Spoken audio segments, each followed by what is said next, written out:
Salut, c'est Étienne Tremblay de la machine à mixer, comme vous le voyez probablement là, derrière moi. C'est un peu le bordel là, parce que on est en train de rénover là, une pièce dans le sous-sol. Fait que c'est vraiment le gros chaos dans mon home studio. Puis je trouvais que c'était une bonne occasion. C'est un bon prétexte là, pour parler du mix aux écouteurs en 2024. Parce qu'en plus, là, dernièrement, j'ai eu l'occasion de m'y mettre beaucoup plus intensément, beaucoup plus sérieusement. Puis il y a certaines problématiques, évidemment, qui ont été mises en évidence. Puis c'est ce dont on va parler aujourd'hui. C'est quoi les défis liés au mix aux écouteurs? Quels sont les éléments auxquels on doit faire attention? Comment justement résoudre certaines problématiques? Parce que, dans la vie, c'est pas toujours possible de travailler au moniteur, là. Peu importe là, la raison, des fois, on n'a pas le choix. On doit travailler aux écouteurs. Moi, je préfère quand même travailler au moniteur, au haut-parleur, là. Mais si c'est nécessaire de travailler aux écouteurs, je travaille aux écouteurs. Puis, il y a vraiment moyen d'obtenir, à mon avis, des très, très bons résultats aux écouteurs lorsqu'on fait attention à certains éléments. À mon avis, la première chose qu'on doit regarder, c'est les écouteurs eux-mêmes, hein. On a des écouteurs fermés, on a des écouteurs qui sont ouverts. La grosse différence entre les deux, c'est que les écouteurs ouverts, généralement, vont être beaucoup plus naturels. Puis c'est vraiment le choix qu'on va préconiser pour le mix aux écouteurs. C'est vraiment des écouteurs ouverts. Les écouteurs fermés, c'est plus fatigant de travailler aux écouteurs. On a une pression acoustique là, sur le tympan qui va faire que qui est plus importante, que ça va fatiguer beaucoup plus notre écoute. Puis des fois, on a des résonances aussi qui sont plus importantes. On va avoir souvent des bumps dans les basses fréquences. Puis entre autres, les MDA 7506. Moi, j'ai travaillé un peu avec ces écouteurs-là parce que je les aime quand même beaucoup, hein, je trouve, pour l'écoute, pour le tracking, l'enregistrement. Je trouve que c'est des bons écouteurs, super abordables en plus. Ils ont une résonance dans le 3000 que moi, je me suis rendu compte que même si je connais cette résonance-là, j'avais tendance à adoucir beaucoup trop les voix dans ce range-là de la résonance des écouteurs. Puis que quand je passais sur d'autres écoutes, j'avais pas du tout cette problématique-là. Fait que finalement, je les ai mis de côté. Puis je trouve que j'obtiens vraiment des meilleurs résultats, là. C'est des HD 650 de Sennheiser. Il y a plein de marques, puis il y en a, à mon avis, pour tous les budgets. Faites des recherches là, sur le web. Là. Je vous dirai pas quelle marque acheter. Là. Moi, j'aime bien ceux-là parce que, justement, ils sont pas extrêmement dispendieux. Ils sont dans les 400, 500 $ si je ne m'abuse. Ils sonnent quand même super bien, super agréable, super confortable. Fait que c'est un bon choix. Après, il y en a plein sur le marché des écouteurs ouverts. Écrivez-moi d'ailleurs dans les commentaires quels écouteurs utilisez-vous? Puis pourquoi vous les avez choisis? Parce qu'il y en a de 200 $ jusqu'à des milliers de dollars lorsqu'on va dans les écouteurs audiophiles. À mon avis, entre 300 et 500, on a des très, très bonnes options qu'à mon avis, ça fait vraiment la job. Fait que ça, c'est la première chose. Deuxième chose, évidemment, le préamble des écouteurs. Ce qui vient amplifier vos écouteurs. Souvent, c'est votre carte de son. Puis, personnellement, je trouve que les cartes de son vraiment d'entrée de gamme, lorsqu'on va dans les Scarlett, le préamble d'écouteurs, c'est pas vargeux. Des fois, c'est un peu agressif, puis ça vient quand même affecter la perception puis le travail. Fait que je conseille souvent de ne pas aller dans le moins cher, moins cher. Si vous êtes sérieux dans votre travail de mix, achetez une carte de son moyenne gamme, haut de gamme ou un petit peu plus haut de gamme. Là. Ça vaut la peine, même si vous utilisez des fois juste 2 entrées ou même si vous faites que du mix. Vous n'êtes pas obligé d'avoir là, des cartes avec 18 000 entrées, mais il se fait des très, très bonnes cartes dans Universal Audio, RME, la Babyface Pro. La Babyface Pro, le préamble d'écouteur sonne super bien, puis la sortie aussi de moniteur sonne super bien. Fait que ça peut être un bon choix. C'est des fois un peu salé, évidemment, lors de l'achat, mais c'est le genre de truc que je trouve que ça vaut vraiment la peine parce que ça vient influencer tout le reste de votre travail. Fait que ça, c'est une deuxième chose. C'est sûr qu'il y a aussi les préambles. Tu sais, moi, j'avais essayé le Phonitor X de SPL, qui est un truc à 2-3 000 balles. C'est un truc de malade. C'est super cool, mais c'est 3 000 $ pour un préamble d'écouteur. C'est un peu tannant. Mais ça, c'est plus un truc d'audiophile, mais si vous voulez vraiment vous gâter, allez essayer ce genre de truc-là. Après, c'est comme n'importe quoi. Hein? C'est comme acheter une Ferrari, puis vous avez des pneus de boîte. Là. Vous n'avez pas des super bons écouteurs. D'avoir un préamble à 3 000 $, des écouteurs à 200 balles, là, il y a un petit débalancement, là, des fois, dans le couplage. Là. Mais bon, ça peut quand même être intéressant. Là, mais des fois, ça nous amène à d'autres dépenses qu'on n'a pas prévues. Là. Mais un truc de malade, hein, au niveau de la présence, des basses fréquences, tout ça, peut être vraiment intéressant. Ensuite de ça, ben, un gros défi aux écouteurs, c'est au niveau de la spatialisation, hein.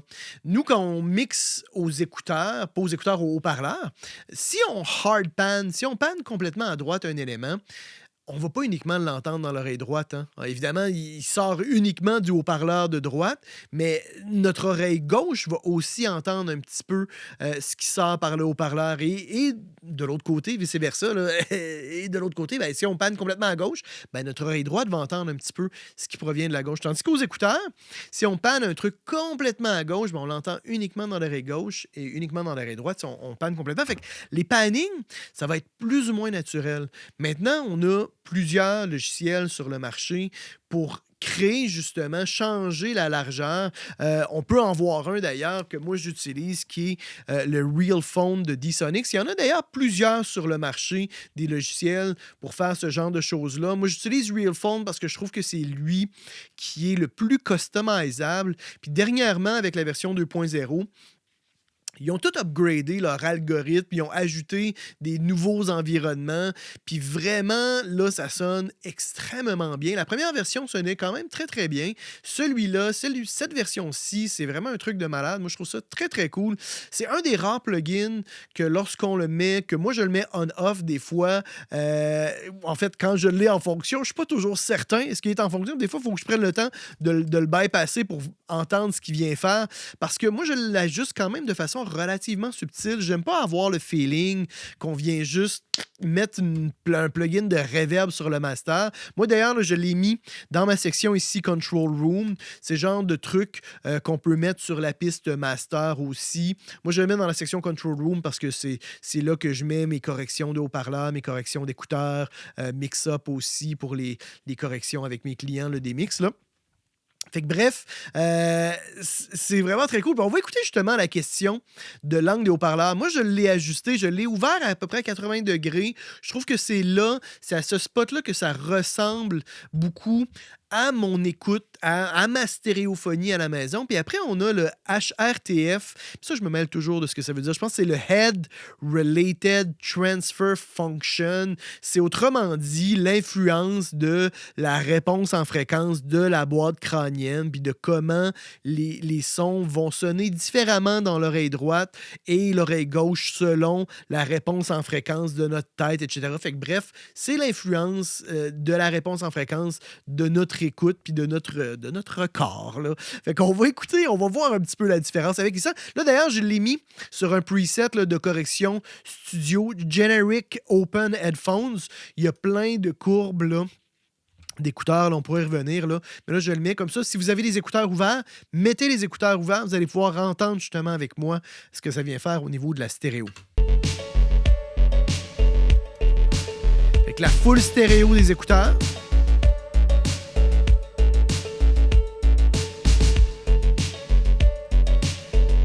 Voyez, on peut énormément réduire.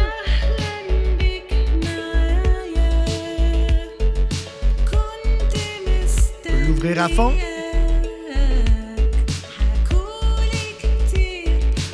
Je trouve que le sweet spot, moi, personnellement, est dans les 80 degrés à peu près. Il y a beaucoup de presets qui sont à 65 degrés, si je ne m'abuse. Moi, je préfère ouvrir un petit peu. Et ensuite, le HRTF. C'est plus subtil.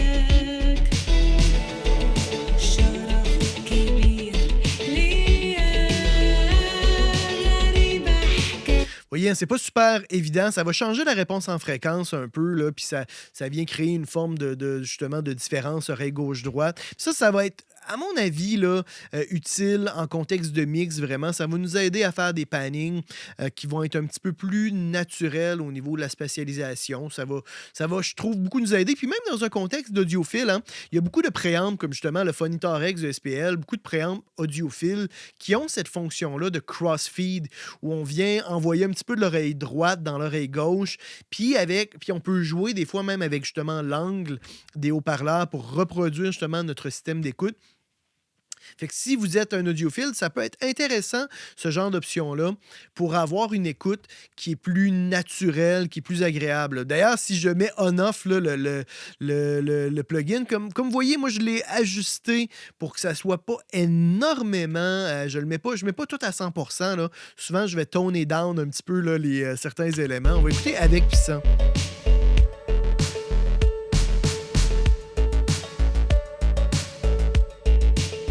Comme vous voyez, hein, c'est pas le jour et la nuit parce que moi j'aime ça comme ça. Là. Après, on peut pousser évidemment l'ambiance, on peut pousser la réponse en fréquence des haut-parleurs.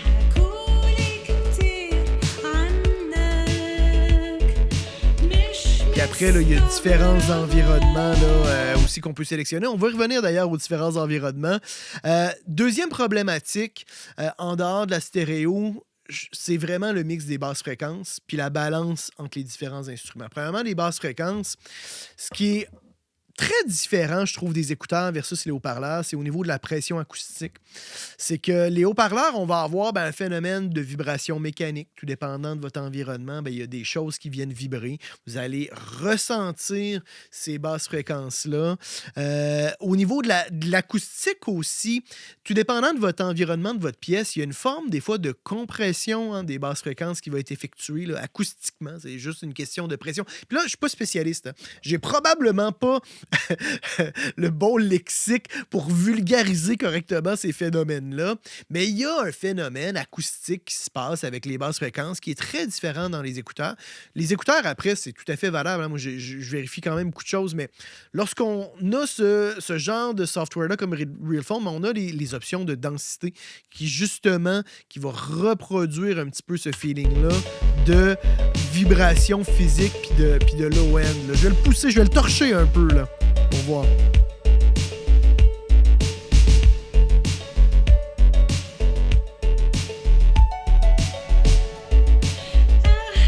Parce que c'est pas juste la réponse en fréquence, c'est aussi la dynamique qui va être affectée. Hein?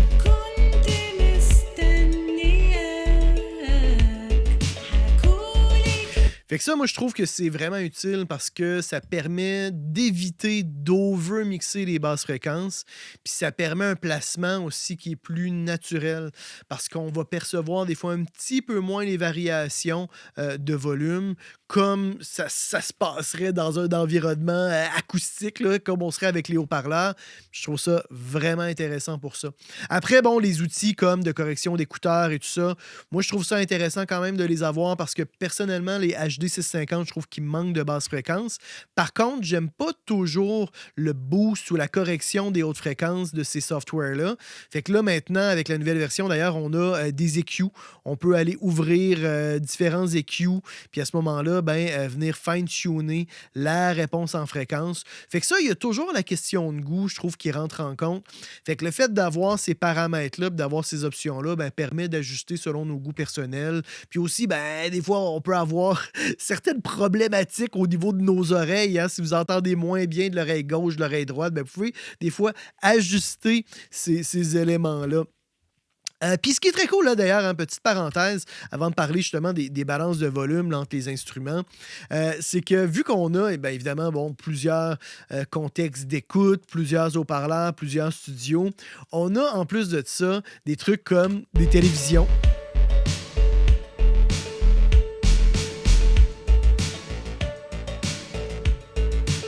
On a des téléphones, des laptops. Voilà, téléphone. Ça, je trouve ça amusant. Je trouve ça amusant et intéressant. C'est sûr qu'on ne va pas faire des grandes décisions. On ne va pas prendre des décisions importantes de mix. On ne va pas mixer comme ça. Mais pour des fois vérifier, de un, le volume de la voix. Puis de deux, lorsqu'on fait du hip-hop, d'électro, puis qu'on a un gros 808, un TR 808 là, avec un genre de dou, dou, super présent dans les basses fréquences, ça nous permet de voir, est-ce qu'il me reste encore du kick? Est-ce que j'ai une partie de la réponse en fréquence du kick qui est audible, qui nous donne l'information qu'il y a un kick, ou j'ai absolument rien? Un bon exemple d'ailleurs, hein, de ça, c'est Rap God de Eminem. Là. Vous irez écouter, là, il y a un gros 808 qui a vraiment beaucoup d'attaques dans les mids parce qu'il est ultra en V. Là. On a presque pas de mid, puis on a que du low-end. Fait que si on n'avait pas ce tac-là dans les high mid, le kick serait, dans beaucoup de systèmes de son, serait complètement inexistant. On ne saurait pas du tout même qu'il y a un kick. Là. Fait que ça, je trouve ça intéressant pour ça. Puis aussi, tu sais, bon, on a voiture, etc. Mais on a aussi des trucs comme des clubs. Si vous faites du dance ou de la musique justement électro qui est faite pour être diffusée dans des environnements qui sont ultra imparfaits, ça je trouve ça intéressant. Il y avait d'ailleurs Junkie XL qui est un DJ puis c'est un compositeur de musique de film. Là. Il a fait Mad Max puis plein d'autres énormes films. Là. Je pense Superman versus Batman, quelque chose comme ça. Bref, dans une entrevue ou dans une de ses vidéos sur sa chaîne YouTube, je me souviens plus c'est où que j'ai vu ça, il parlait de lorsque lui il débutait comme DJ, il y avait des énormes haut-parleurs, mais son acoustique de son studio n'était pas traitée, n'était pas super bonne, fait que c'est très résonnant. Ce qui fait que lorsqu'il était dans le club pour diffuser sa musique sonnait généralement mieux que n'importe qui d'autre parce que justement, il travaillait ses mix dans un environnement qui était pas propre, qui était assez résonnant. Fait qu'il faisait en sorte que ses kicks soient super clean. Ça l'amenait à travailler son mix très différemment. Fait que ça, c'est intéressant d'avoir ce genre d'option-là, justement, pour vérifier, mon kick, est-ce qu'il va être all over the place, est-ce qu'il va baver partout, ou, ça va nous permettre d'ajuster un petit peu notre travail de mix en conséquence du lieu de diffusion, surtout dans un contexte où c'est un peu extrême. Fait que ça, moi, je trouve ça intéressant pour ça. Après, comme je vous dis, on ne prend pas nécessairement des décisions. On ne va pas mixer nos chansons avec ce genre de preset-là, mais par contre, on peut vérifier certains éléments. Puis ça, je trouve ça très cool. Puis là, je suis sur le mode Advance, hein, mais il y a aussi le mode... le Easy Mode qui je trouve fonctionne très bien si jamais vous n'avez pas le goût de vous lancer des fois dans le micro fine-tuning. Les Easy Mode, vous voyez, lorsqu'on joue avec l'environnement, ça vient jouer avec plusieurs paramètres qui sont linkés en même temps. Fait que ça, je trouve ça intéressant. Moi, ça m'arrive souvent d'utiliser le Easy Mode justement pour certains modes de télévision, différents studios où que là, je veux juste voir un petit peu comment ça sonne. Puis après, on a évidemment nos presets personnels qu'on peut aller chercher, qu'on peut aller sauvegarder. Là, moi, j'en ai justement ici, là, sur le Advance, on a les user sets. Puis on peut locker des paramètres, lorsqu'on se promène, on peut dire, garde les mêmes écouteurs, garde la même ambiance, garde les mêmes haut-parleurs, etc. Fait que, mais bon, ça, vous irez voir, hein, parce qu'il y a tellement d'éléments dans cette nouvelle version-là que, je veux dire, on pourrait faire une vidéo uniquement sur ce plugin-là. D'ailleurs, écrivez-moi dans les commentaires, est-ce que vous utilisez un logiciel, justement, d'émulation d'environnement pour vos écouteurs? Puis quel logiciel utilisez-vous? Et pour quelle raison? Pourquoi vous utilisez ce logiciel-là? Écrivez-moi ça dans la section commentaires. Puis finalement, mais la question de la balance des instruments, parce que je pense que c'est vraiment là, souvent, malgré tous ces outils-là que le bas blesse, souvent dans le mix aux écouteurs, c'est la balance souvent de la voix, puis d'éléments comme le kick puis la basse, des éléments qui sont très présents dans le mix. Puis ça, il y a deux façons souvent entre guillemets, le résoudre. C'est de un, on utilise des références le plus possible, on importe des mix de références puis on compare notre travail. Puis après, moi, personnellement, c'est que je vais faire des écoutes dans des haut-parleurs. C'est que lorsque c'est possible après de vérifier le mix dans des haut-parleurs, puis on le fait, même si l'écoute n'est pas parfaite, des fois de juste vérifier le mix dans les haut-parleurs pour voir un peu c'est quoi la vibe, que ce soit même dans une enceinte Bluetooth. Moi, des fois, je vais écouter ça dans ma barre de son sous ma télé. Je vais écouter mon mix, je vais voir c'est quoi le feeling dans des petits systèmes Bluetooth, dans la voiture. Ça nous donne quand même des indicateurs. Ma voix est trop forte, pas assez forte. Des fois. Puis après ça, on n'a que un petit ajustement au niveau de la balance de volume à faire. Puis généralement, on est bon, puis ça va très bien, mais ça vaut la peine des fois quand même là, de faire, quand on a l'occasion par la suite, là, des vérifications au moniteur, puis on fait des petits ajustements quand même au niveau de la balance de volume. Et voilà, c'est tout pour aujourd'hui, les amis. Si vous appréciez mon contenu, mettez un petit pouce bleu, abonnez-vous à ma chaîne YouTube, interagissez avec mon contenu, comme ça va m'aider dans l'algorithme de YouTube, et je vous en remercie, les amis. C'était Étienne Tremblay pour La Machine à mixer.